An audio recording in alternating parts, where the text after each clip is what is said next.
Bismillah, Assalamu alaikum. In today's video, we will be exploring one of the fundamental and biggest problems for evolution and atheism. This problem is based on one of the fundamental justifications for evolution and the fundamental justification for atheism. And in this video, I will expose why this justification causes absolutely massive problems for both evolutionists and atheists. Before we get started, if you have benefited from my work and want to help me continue my work, you can do so by donating to my GoFundMe page. It is linked in the pinned comment. As many of you know, I fractured my hand and that has been causing a lot of problems for me. I'm also going through some other financial problems. Any donation, big or small, will be appreciated. I had to take a break because of my issues from YouTube, but I will try to upload now more frequently, inshallah.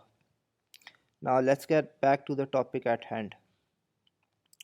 One of the most common justifications for atheism is this. In fact, I would say that this is the most common justification used for atheism, philosophically speaking. Theism gives one explanation of reality, and atheism gives another explanation of reality.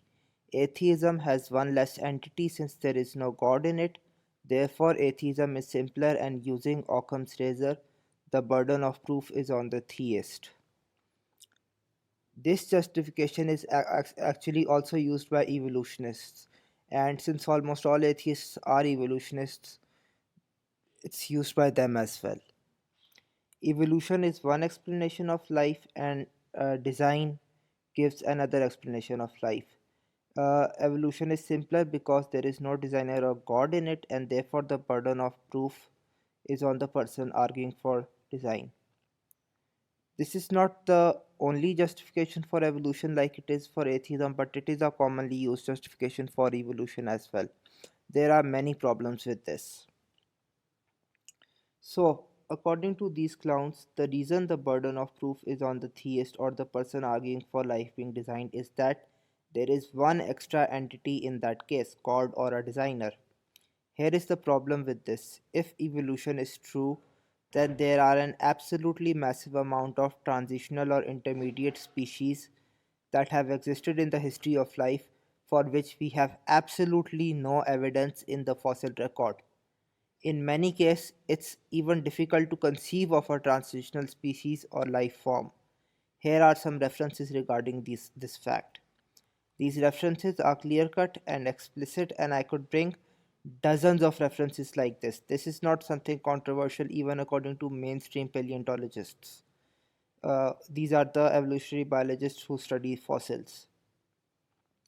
The problem here is quite simple.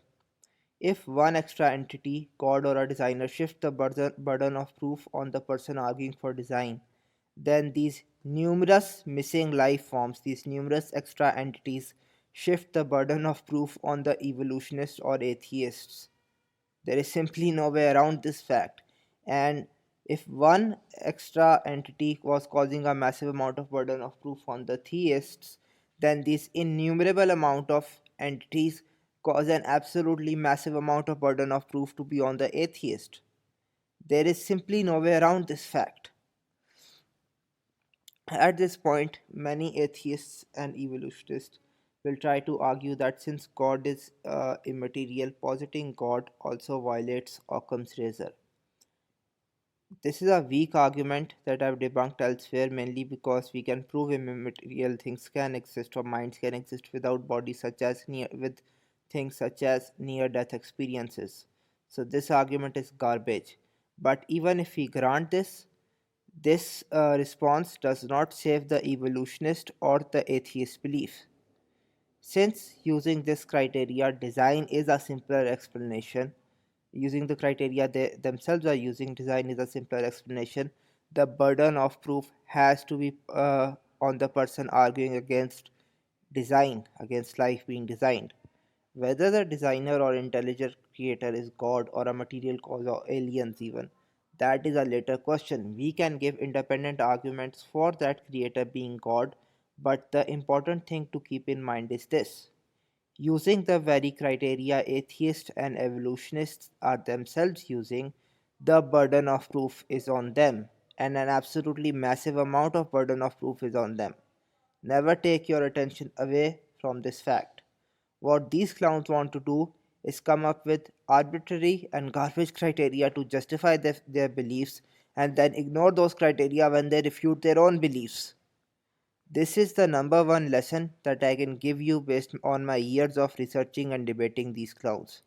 Unless you analyze their beliefs and hold them to the very criteria they are espousing, this entire debate is a waste of time. When you hold them to the criteria they are using, this debate will end in seconds because the evolutionist and atheist positions are pure garbage. There is simply no way around this fact.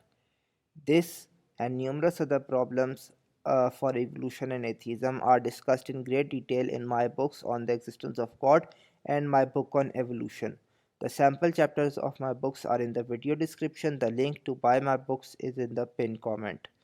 Read the pinned comment for more details. If you enjoyed this video, kindly like and share it and subscribe to my YouTube channel. I am going through a lot of problems right now and donating to my GoFundMe page would really help me out. If you have seen my content like this video and my other content on my channel, you know how good my work is.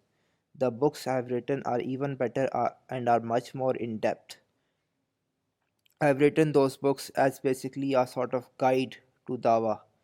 These books are not just giving you information, they can teach you how to debate these topics because they are based on my years of research and debates on these topics, and this is very easy to see even in the sample chapters that I've written.